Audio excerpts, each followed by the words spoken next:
This is the story of a woman named Amy Steinmetz, who claimed that her body was possessed by a demon. What was the truth behind her claim? Let's uncover this in this narrative.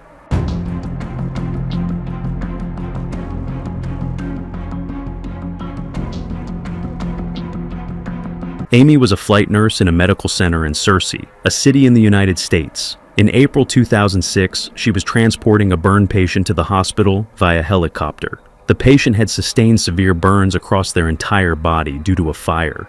Upon reaching the hospital, something unusual happened to Amy. Normally, as part of her job, she would prepare a detailed report for every patient admitted to the hospital. However, after arriving at the hospital that day, Amy seemed to forget everything. She was utterly disoriented, unable to recall her responsibilities or actions.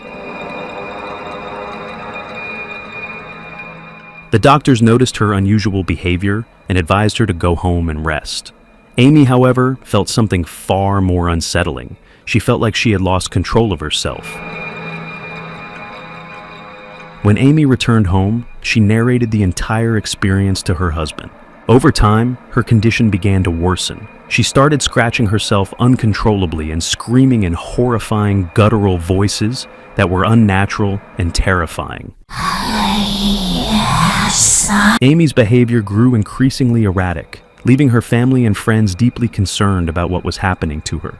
Amy's husband initially believed that her condition was the result of a mental illness. He consulted several doctors, but none could understand what was happening to her.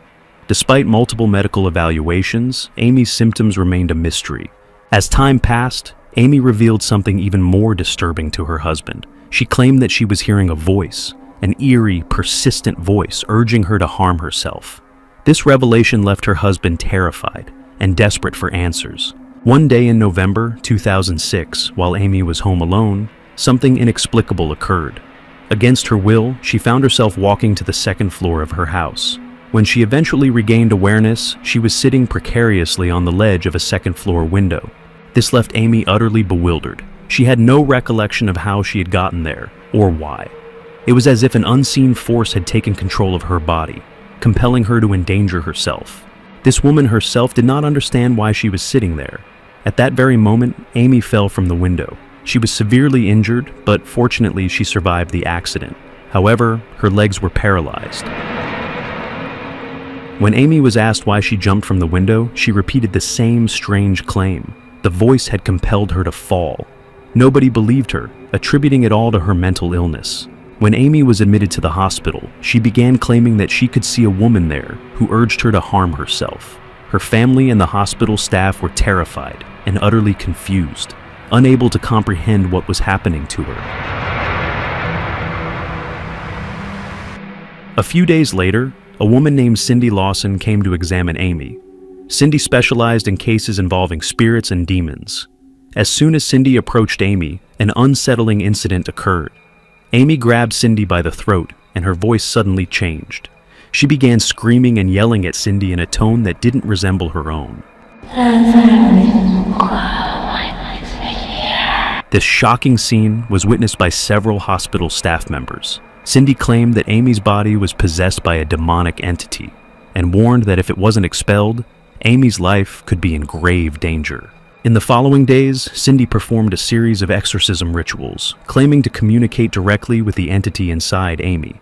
What she reportedly revealed to Amy's family was nothing short of shocking. According to Cindy, the demon that had possessed Amy was originally attached to a burn victim whom Amy had treated in April 2006. When she transported the patient to the hospital via helicopter. Cindy claimed that the demon had been transferred to Amy during this interaction, and it had slowly begun to take control of her mind and body. Cindy continued to assert that through her exorcism rituals, she was able to successfully expel the demon from Amy's body.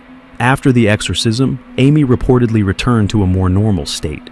She no longer heard the voices or experienced the uncontrollable urges to harm herself. Her behavior became more stable, and she regained a semblance of control over her life. Today, Amy is still alive, and her story continues to shock and intrigue those who hear it. Whether one believes in the supernatural or considers it a case of mental illness, Amy's experience remains a deeply unsettling and mysterious case. Her story serves as a reminder of how powerful the mind can be, and how beliefs, mental health, and spirituality can sometimes intersect in unexpected and troubling ways.